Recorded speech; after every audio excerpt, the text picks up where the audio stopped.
Select the promo.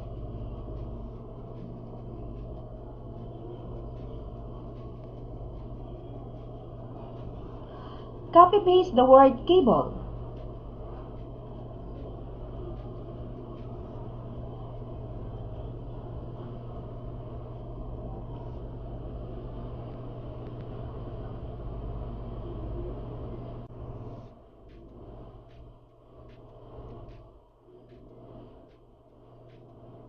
I-copy-paste mo rin kung GSAT o GPinoy ang nais na loadan. At i-copy-paste ang promo na nais nyo.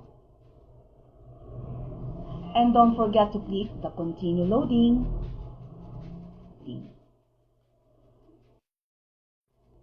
Matapos maloadan ang SIM mo, hintayin ang code o 16-digit PIN number na ipapadala sa mismong SIM.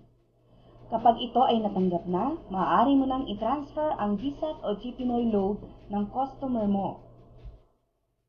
Hingin ang 16-digit box number ng iyong customer.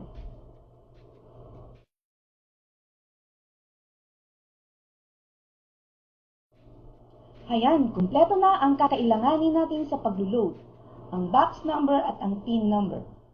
Tara nang loadan siya gamit ang iyong SIM. Oops, take note, tiyaking may load ang SIM kahit piso upang maloadan mo ang GSAT o GPinoy ni customer.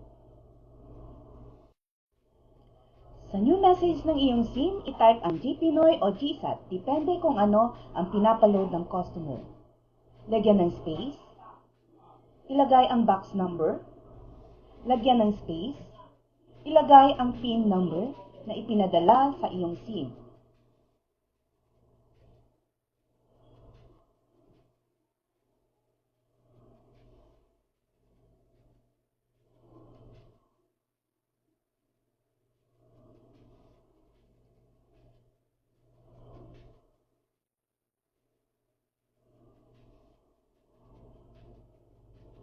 At isend sa mga numerong ito. Matapos ma-send, maghintay ng ilang minuto at i-check na ang TV.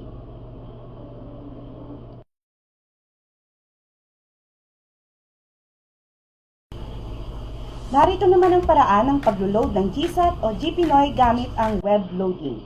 Malaking tulong ito kung walang load ang iyong SIM.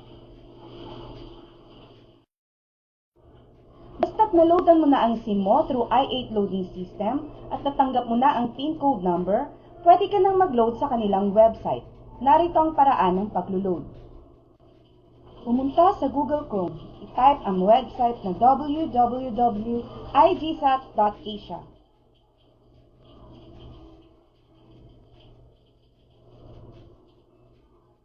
Piliin kung GSAT o GPinoy ang ilo-load.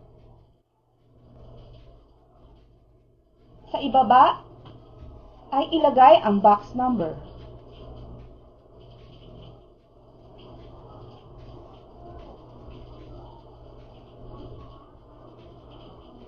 At sa ibaba pa nito ay ilagay naman ang PIN number.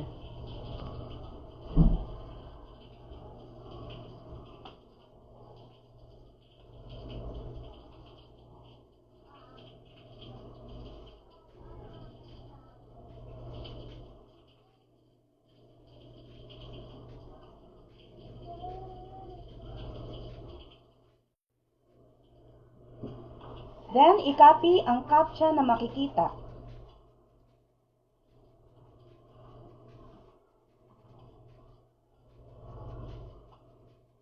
At i-click ang Submit.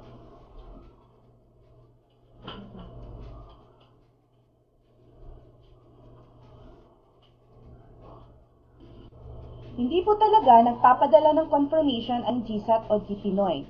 Para malaman kung pumasok ang niload, gamitin muli ang kanilang website na pinasok natin kanina. I-click ang GPinoy o GSAT.